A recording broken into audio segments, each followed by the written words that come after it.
Hello बच्चों, कैसे हो आप सभी। आशा करती हूँ आप सभी बढ़िया होंगे। तो आइए अब हमें समझना था दोहा कि दोहा का अर्थ क्या होता है, इसकी परिभाषा क्या होती है, इसका उदाहरण कैसे याद करें। ठीक है, तो ये सबसे पहले हम देखते हैं दोहा की परिभाषा कि दोहा की परिभाषा होती क्या है। ठीक है, तो आइए अपन देखते हैं दोहा की परिभाषा। दोहा की परिभाषा, दोहा एक समात्रिक छंद है। देखो आप लोग ध्यान से बस देखते जाना, समझते जाना बस, और फिर मेरे ऊपर छोड़ दो सारी की समझ में आएगा कि नहीं आएगा, क्योंकि मैं बहुत सरल भाषा में समझाऊंगी, बहुत ही सरल भाषा में समझाऊंगी। ठीक है, तो देखते जाओ बस और याद करते जाओ। तो अपन को देखनी है दोहा की परिभाषा। क्या देखेंगे, दोहा की परिभाषा। देखो, दोहा एक अर्थ समात्रिक छंद है। दोहा एक अर्थ समात्रिक छंद है। इसके प्रथम और तृतीय चरण में 13-13 मात्राएं होती है। या इसके प्रथम और तृतीय चरण में 13-13 मात्राएं होती है, और दूसरे और चौथे चरण में 11-11 मात्राएं होती हैं। सम चरणों के अंत में गुरु लघु होते हैं। तो देखो, सबसे पहले अपन देखेंगे ये प्रथम चरण, द्वितीय चरण, तृतीय चरण, चतुर्थ चरण होते क्या है, ये आप लोगों को समझ में थोड़ी आ रहे होंगे। तो देखो अपन देखते हैं, जैसे कि ये है, यहाँ से लेके यहाँ तक का ये है प्रथम चरण, उसके बाद ये है द्वितीय चरण, फिर ये तृतीय चरण, ये चतुर्थ चरण। तो क्या पहला और तीसरा चरण होता है, ये दोनों चरण होते हैं विषम चरण। क्या होते हैं, पहला और तीसरा क्या होता है, विषम चरण। पहले और तीसरे को कहते हैं अपन विषम चरण, और दूसरा और चौथा होता है समचरण। क्या होता है, समचरण। दूसरा और चौथा होता है समचरण। ठीक है, पहला तीसरा विषम चरण, दूसरा चौथा समचरण। आया समझ में। ठीक है, अब हम देखेंगे कि ये गुरु लघु होते क्या है। देखो, गुरु यानी बड़ा और लघु यानी छोटा। गुरु यानी बड़ा और लघु यानी छोटा, और इसके चिन्ह है। देखो, लघु का है ये और गुरु का है ये।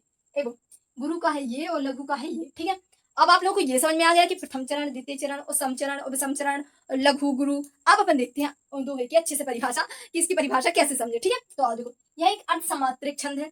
इसके प्रथम और तृतीय चरण में 13-13 मात्राएं होती हैं। इसके प्रथम और तृतीय चरण में कितनी होती है, 13-13 मात्राएं, और दूसरे और चौथे चरण में 11-11 मात्राएं होती हैं। सम चरणों के अंत में गुरु लघु होते हैं। ठीक है, तो देखो, प्रथम और तृतीय चरण में 13-13 मात्राएं होती हैं। अपन इनको गिनते हैं, एक्सपेरिमेंट करके देखते हैं कि 13 होती हैं कि नहीं। देखो, 1 2 3 4, और गुरु को पता है 2 गिना जाता है, 4 और 2 6 और 2 8 और 2 10 और 2 12 और 13 हो गए। 13 मात्राएं होती है पहले और तृतीय चरण में, 13-13 मात्राएं, द्वितीय और चौथे चरण में 11-11 मात्राएं। तो तुम ये भी कह सकते हो कि सम चरणों में होते हैं, विषम चरणों में होती हैं 13-13 मात्राएं, सम चरणों में होती हैं 11-11 मात्राएं। ठीक है, और अब अपन देखेंगे इसका उदाहरण। दोहा भी तुम लोग याद कर लेना, मैंने पहले भी कहा है कि पेपर में अब ज्यादातर उदाहरण मांगते तो नहीं है, लेकिन ऐसे लिख देते हैं कि दोहा लिख देंगे, फिर पूछेंगे इसमें कौन सा छंद है, चौपाई है, सोठा है या रस है। पहले तो ये आता था कि उदाहरण लिखिए, तो अपन को याद रहता था तो लिख देते हैं, लेकिन आप ज्यादा कंफ्यूज होते हैं कि ये शायद चौपाई है या फिर शायद छंद है, दोहा है या सोठा है, मतलब ऐसे में कंफ्यूजन होती है। इसलिए आप लोग अभी से याद करते जाओ, तो बोर्ड में तुम्हें कोई दिक्कत नहीं आएगी याद करने में। ठीक है, तो देखो, बस आप लोग देखते जाओ, समझते जाओ। देखो, रही मन पानी राखी, ये सबसे सरल दोहा का उदाहरण है, और जैसे कि दही मन पानी राखी, कबीरदास जी के भी बहुत उदाहरण है। तो मतलब दोहे के बहुत सरल है। रही मन पानी राखिए, बिन पानी सब सून, पानी गए ना उबरे, मोती मानस चून।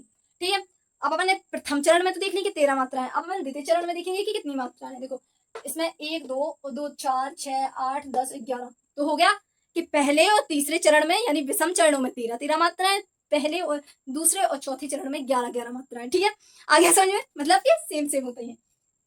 ठीक है, आशा करती हूँ आप लोगों को वीडियो अच्छा लगा होगा। वीडियो अच्छा लगे तो लाइक करें, कमेंट करें और सब्सक्राइब करें।